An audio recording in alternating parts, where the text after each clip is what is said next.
Hello and welcome to Engineering Ethics at NJIT. I'm your instructor Daniel Estrada, and this is the lecture video for lessons 10 and 11. For lessons 10 and 11, you'll be doing your independent research project, so I'm not going to be lecturing on any new material this week. This video is really just to explain the requirements for your research project. So let's go ahead and jump into the lesson. Alright, so your independent research project requires that you do scholarly research into a real historical event. I want you to pick any event that you think is relevant to your career, to your field, to your interests. I'd like the event to be something more recent than World War II, so don't go very old, something recent. But go do some library research. Look up some primary sources, some scholarly journal articles, and prepare a post. Your post can be a little longer than normal, but in addition to your post and the 2 replies as normal, instead of a quiz for this project, I want you to do an annotated bibliography where you select 4 of your research sources and provide a short little annotation to give your readers insight into the research that you've done. So you have your post, you have your replies as normal, and then you have a bibliography. Your bibliography will take the place of a quiz. The bibliography should be posted as the first reply in your discussion thread. So I want you to post your research project as normal in the discussion forum for conversation, and then as the first reply, so you should be the first person to reply to your thread, and I want you to reply with your annotated bibliography. That way I can grade it separately from the research project.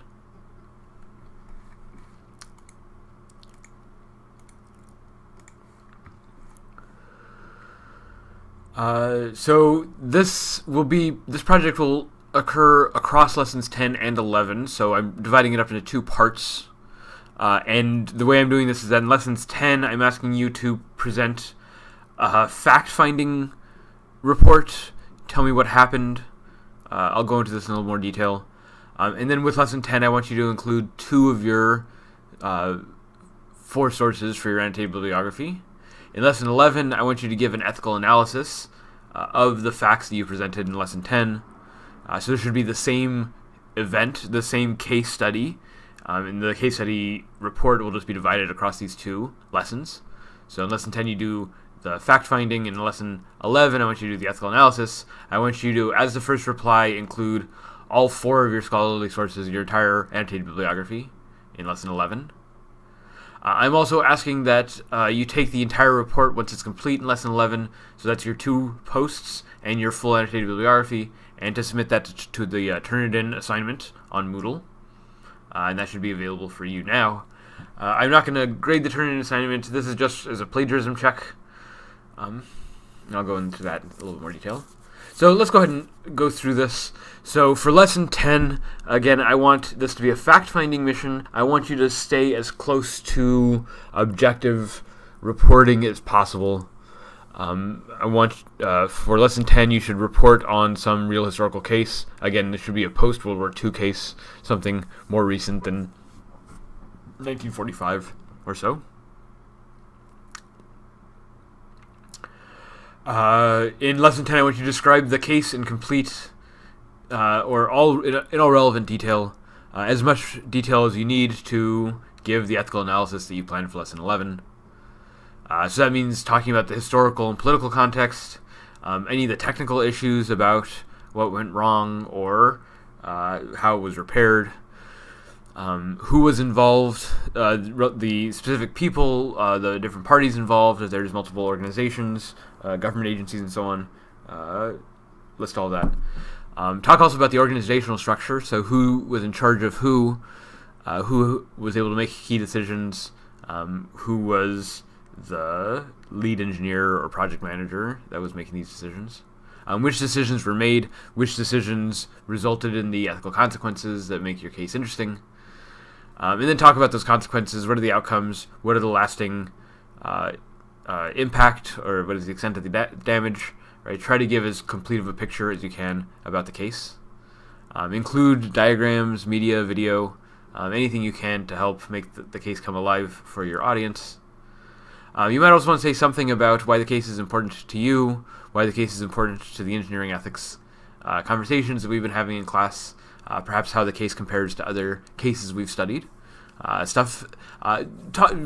of leave anything in lesson 11 that will set up, in lesson 10 that will set up your ethical analysis in lesson 11. Try to maintain a tone of objective reporting. Don't talk too much about the ethics in lesson 10. Save that aspect of the discussion for lesson 11. Now, I realize it's going to be hard to leave ethical analysis entirely out of lesson 10, or to leave the facts entirely out of lesson 11. I'm not expecting you to do this. I'm not going to be very strict about this, but I try to keep lesson 10 as neutral as possible on the ethical analysis, and then leave the analysis for lesson 11. And so in lesson 11, you're just going to do the lesson analysis, the ethical analysis of the case that you presented in lesson 10. If you want to copy and paste your lesson 10 post, or maybe a couple of paragraphs from your lesson 10 post, that's fine. Make sure you identify that you are citing work that you've posted in your previous post. So just quote it, cite yourself from the previous post. Don't just copy and paste without citation. So I should know if you're copying and pasting from the previous work, or if this is a new analysis. Just make that clear for me as a reader. This will be important for the plagiarism check also. In the ethical analysis, I want you to talk about the ethical challenges that your case presents. If it's a disaster case, what were the ethical decisions? What were the failures? What were the ethical failures or the failures of integrity that led to the disaster? That led to the particular challenge at the center of your case. Identify the responsible parties, so not just who was participating in the event, but who shoulders the blame. To what extent should we hold them responsible? To what extent were they, in fact, held accountable, and do you think that accountability was fair and just? Also, about the response to the issue, was it effective? Was it adequate? Does it represent corporate or business integrity, or does it represent a failure of integrity? You think about whether these challenges persist today, what changes have been made to try to prevent these things from happening in the future, and how effective have these prevention policies been. As you've done in the previous cases, you might think about whether you will encounter a case like the one that you're studying in your own professional life.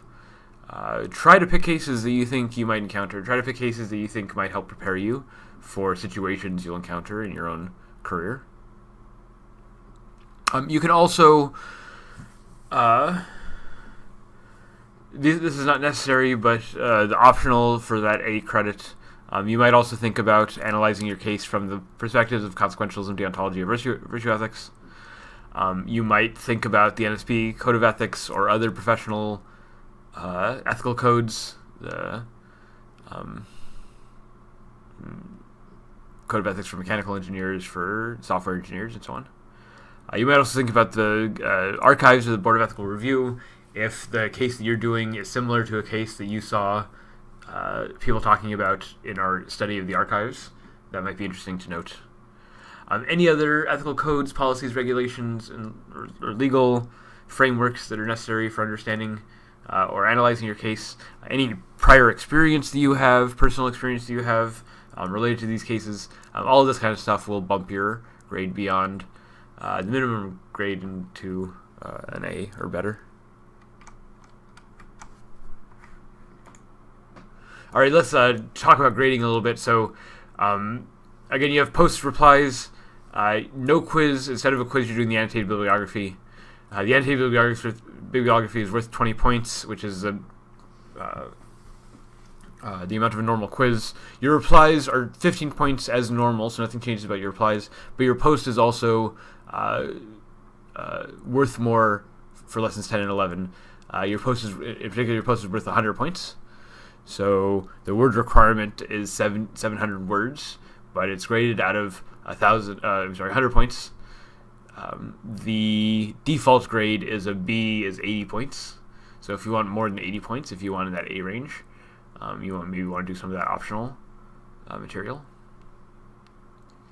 So that means that each lesson for this assignment is worth 150 points, so the whole research project is worth 300 points over 2 weeks. It's usually 100 points a week, so this is an extra 100 points you can earn this lesson. As I said earlier, I'm also asking that you turn in the completed report. To turn it in, there's a submission form on Moodle where you can turn in your entire report. So copy and paste your posts from lesson 10 and 11 and your entire bibliography, including your annotated bibliography and any of the sources you use, and put that into a Word document and save that document, and then upload that document into the Turnitin submission folder for lesson 11. It's using this Turnitin submission that'll let me do plagiarism checking. I often catch people plagiarizing during this assignment. It's sort of a honeypot. And I'll just remind you of the syllabus policy on plagiarism. Cases of plagiarism are given 0 credit. Egregious cases are referred to the Dean of Students with a recommendation to fail the class. So this is a very serious issue. I fail students every semester, more than a handful of students every semester, for plagiarizing, especially on this assignment. So please don't cheat in an ethics class. I will not take it lightly. Okay, so the post is worth more, but you're really just doing a report along the guidelines I suggested. Your replies are graded as normal. The really big difference this week is your annotated bibliography, so I want to spend some time telling you what I'm expecting for your annotated bibliography.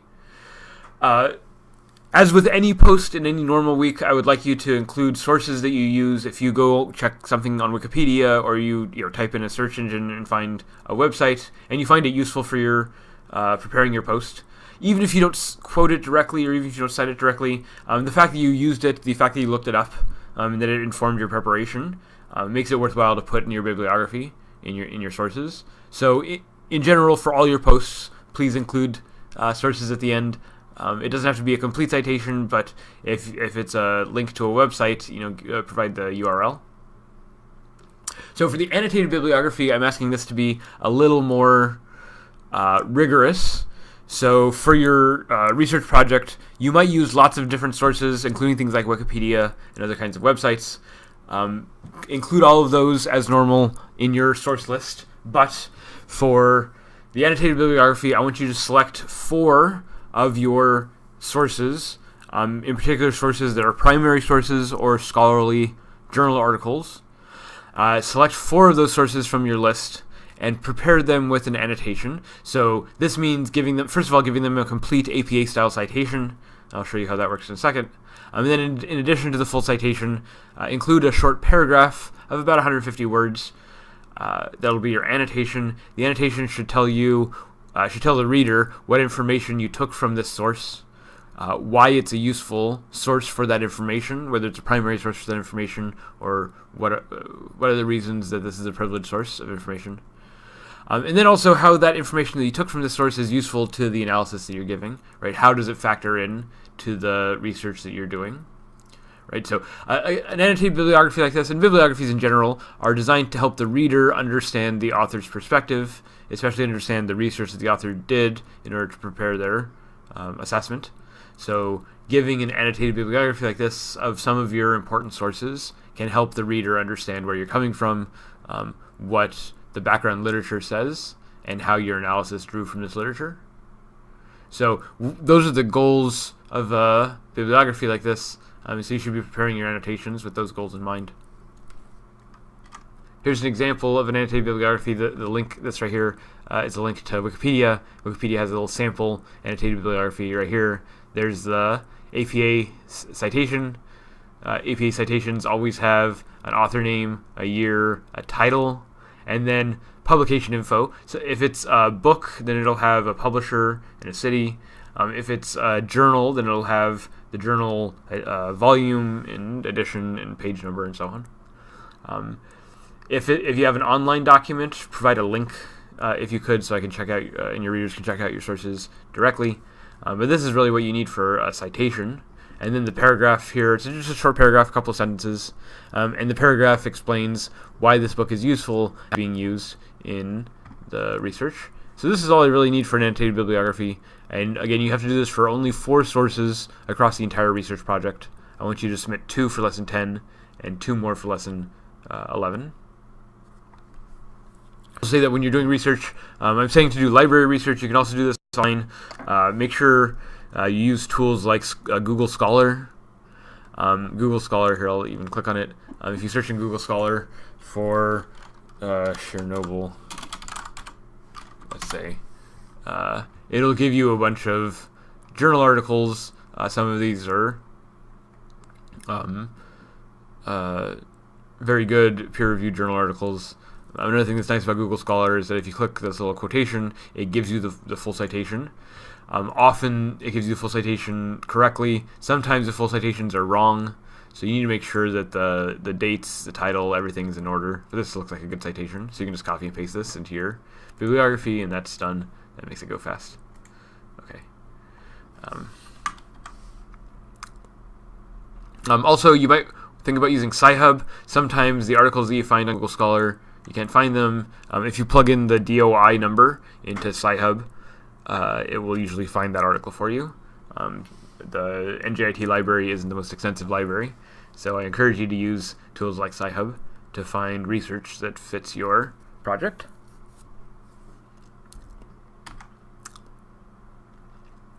So that's the format of the annotated bibliography. It's important that you also use good, credible sources for your research. I'm asking that your sources be one of the following 3, at least one of the following 3, that it's either a primary source, and by primary source I mean that it's direct first-hand information. Often primary sources for these kinds of reports are going to be things like governmental reports. It might not be from some state government. It might be a panel or a special panel or a special investigator who's preparing a report for a government body. It might be a non-governmental agency, an international agency or a UN agency might be compiling these reports. It's often the case that those governmental reports are the standard and are that they represent a sort of credible source for a lot of these incidents. In addition to government reports, primary sources can be things like direct first-hand interviews, press releases from parties to the event that reveal important information about the parties' positions or activities. Other kinds of official statements, right? These are primary sources. If you were a reporter, this is the kind of stuff that you'd want to be accumulating. This is the kind of thing you'd be reporting on. So in addition to these kinds of primary sources, I'm also going to allow for this project things like investigative long-form journalism.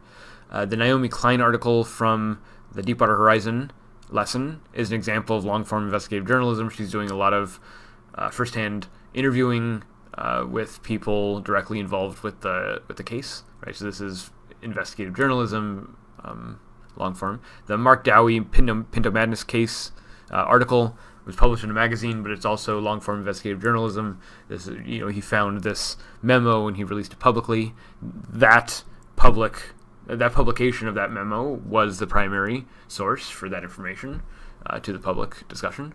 So that's the kind of thing that would be appropriate. Short opinion pieces are not generally sources for scholarly article. Opinion pieces or just sort of daily news reporting. If the newspaper is just telling you something that happened, it's usually not the kind of report that's useful for this. It's usually not the kind of publication that's useful for this report. So make sure that it's good investigative journalism. Sometimes books count as a source that's useful for this kind of bibliography, but sometimes it doesn't. Some books are just compilations of research from elsewhere. So if you're using a book, try to make sure that book is a primary source or is analysis from someone who's directly involved in the scholarship or in the event itself. So primary sources, long-form journalism. Another kind of source that I'm allowing in this project are academic journal articles. So if it was published in a peer-reviewed journal, you can use it in this project. The academic journal articles, will sometimes have critical information about the event itself. It'll also often have a lot of information about the consequences in the aftermath of the event. It'll also have journal articles will also tend to have better analysis of the legal and ethical situation. Journals take a long time to publish, though, so these usually happen several years after the event. So because of this drag, there's maybe in some ways better quality, but it's also more disconnected from the event. Any of these kinds of sources will be open to use on the annotated bibliography. Make sure that it's something relevant to your case. Make sure it's something that you know the citation sources, the year that it was made, and so on, so you can put together this annotated bibliography. Please don't use. So you can use any resource that you use for compiling this report. You should include in your general bibliography. If you use Wikipedia or other encyclopedia articles, make sure you put that in your source material. However, for your annotated bibliography, I'm looking for scholarly research articles, and things like Wikipedia don't count as a scholarly source. Wikipedia is a secondary source. It's often the case that Wikipedia itself links to primary sources in its references. So Wikipedia is a great place to start your research. Please start your research at Wikipedia. In fact, I link you to a bunch of Wikipedia articles on the next slide. So Wikipedia is a good place to start. If you start there, include a link to Wikipedia in your bibliography, but don't use Wikipedia as part of your annotated bibliography. It's not appropriate for that. Similar for any other encyclopedia. Also for specialty websites, a very popular one is worldnuclear.org. Actually, let me show this to you.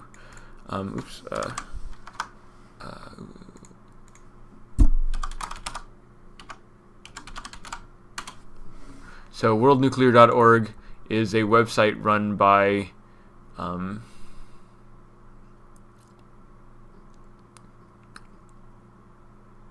I believe it's the international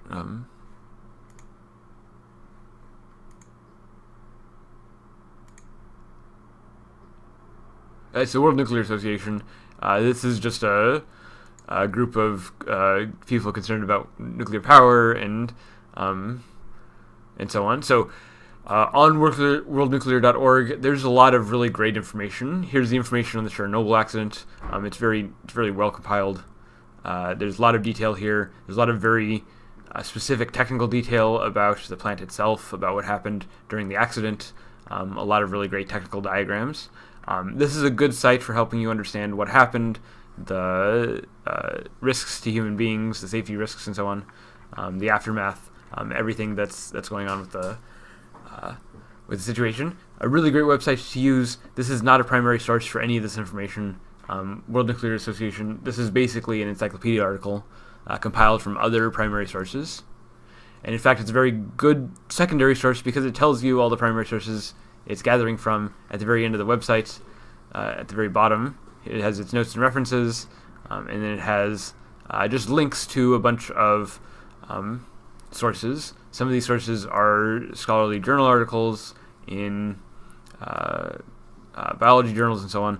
Some of them are government reports from the International Atomic Energy Agency, from the World Health Organization. Right? These are primary sources. This is the information that they're using to get all of the other analysis that they do. So if you're doing a report, you should be using these primary sources. Same thing with Wikipedia. Go to the end of the Wikipedia page. Look at their references, track them back to their original sources, and use those original sources for this research project. So if I see you use worldnuclear.org on your annotated bibliography, I'm going to take off a lot of points. Same thing with things like history.com, engineering.com, onlineethics.org. There's a lot of case studies in onlineethics.org. But none of these websites are appropriate as scholarly sources for the annotated bibliography assignment. All right, so I'm almost done here. The annotated bibliography is going to take up 20 points just as your quiz. Let me remind you. Let me remind you to put your annotated bibliography as the first reply to your post.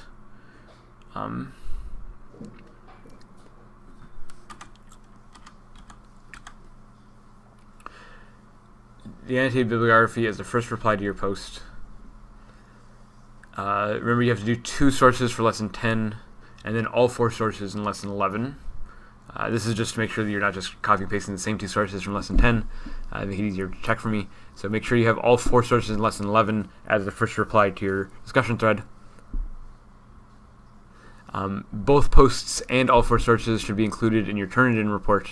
And then the grading policy for your annotated bibliography is that, so you're doing 2 for lesson 10, you're posting all 4 for lesson 11, but only 2 of those are new. So for each new source is worth 10 points. 3 of those points are making sure that you did the citation properly, that the APA citation is formatted properly and all the information is there. Another 3 points is to make sure that you're using an appropriate source. So if you're using worldnuclear.org or any other inappropriate secondary source, right, that'll get taken off of those 3 points. And then the final 4 points is to make sure that your annotations are informative, that you're actually saying something interesting about the source and about how you're using it. So that's 10 points per annotated bibliography, and you're doing 2 of those per lesson, so that's 20 points per lesson.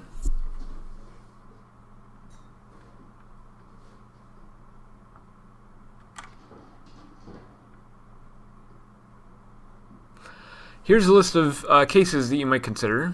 I have a few cases up here at top that are very, very common. 3 Mile Island, Chernobyl, the Columbia space shuttle disaster, and the Hyatt Regency walkway collapse are all cases that get done over and over. Sometimes several students per semester do these cases. These cases are popular because they're widely known, widely used in engineering ethics courses. And so there's a lot of information about them online. It's very easy to compile the information that you need to do these case studies on these projects. If you're extremely interested in nuclear technology, nuclear disasters, or in spatial disasters, then you can do these reports. But I want to caution you, because a lot of students are going to be doing these reports, so it'll be difficult to say something new or interesting especially in a discussion forum with 60 other students, several of whom might be doing these same reports. So try to think of other cases that might be interesting to you, interesting to your career path. I have a list of other cases here that you might consider. Hurricane Katrina also hit the Gulf Coast, like the Deepwater Horizon oil spill. It's interesting to talk about. The West Fertilizer Company explosion in Texas, a fertilizer company. The Fukushima Daiichi nuclear disaster caused by the tsunami before then is very interesting. The mining accident from a few years ago where miners were stuck underground. The Rana Plaza disaster was a building collapse in India, one of the largest building collapses. The Volkswagen emission scandal from recently, a few of you have talked about that in the discussion forums. The GE3 is another nuclear power plant issue. Bunny Greenhouse, John Carpenter, these are whistleblowers that might be of interest to you if you're interested in whistleblowing. There's a whole list of whistleblowers on Wikipedia. The Pentium FDiv bug from the 90s is a sort of classic case of a technical hardware failure and Pentium's refusal to fix the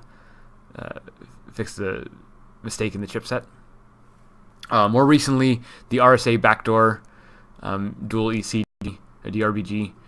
This is the backdoor to the RSA encryption protocol that the RSA encryption protocol, and it was discovered that the NSA paid RSA several $1 million in order to install this backdoor. This backdoor, in effect, cripples or compromises public security. RSA is used to secure lots of interactions across the internet.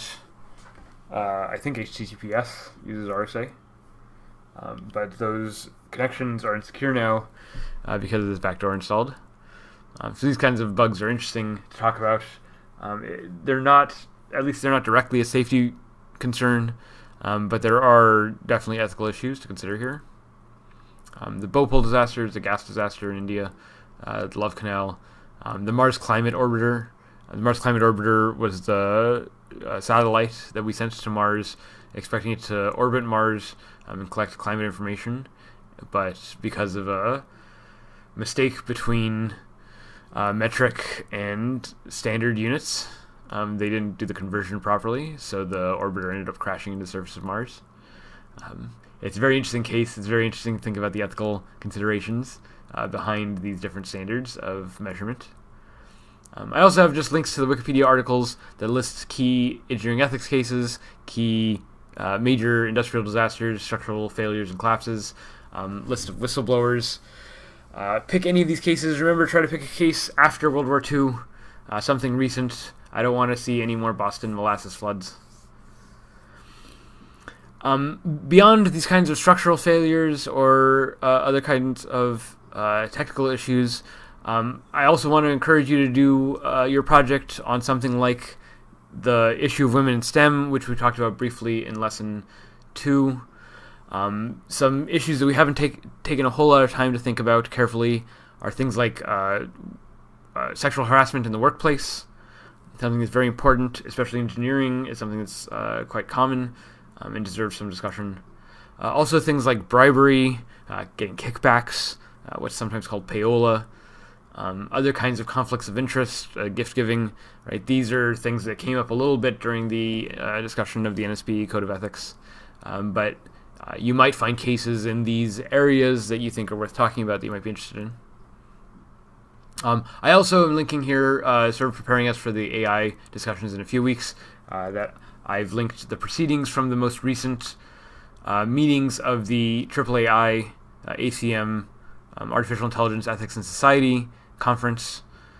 I spoke at this conference in 2018, and it's a good conference for keeping up to date on artificial intelligence ethics research. Along the same lines, the fairness, accuracy, and transparency in machine learning, not just in machine learning, but in lots of different domains, but it's fair accuracy and transparency at the FAT conference. Also very interesting, deals a lot with technological issues related to fairness, accuracy, and transparency. It's very important in machine learning nowadays. We're going to talk about some of these things in the AI units coming up, but if AI and ethics is your interest, then you might want to look at these recent conferences to find articles and cases that are you might find useful for this case study. All right, that's it for this lesson. I'm going to make the password for both lesson 10 and 11. Your password is going to be caution right here. Caution is your password. You can put that in for attendance credit in both lessons 10 and 11. Thank you very much. I hope you enjoy this lesson. I hope you enjoy the research. I'm looking forward to what you write up. Good luck. I will see you in lesson 12.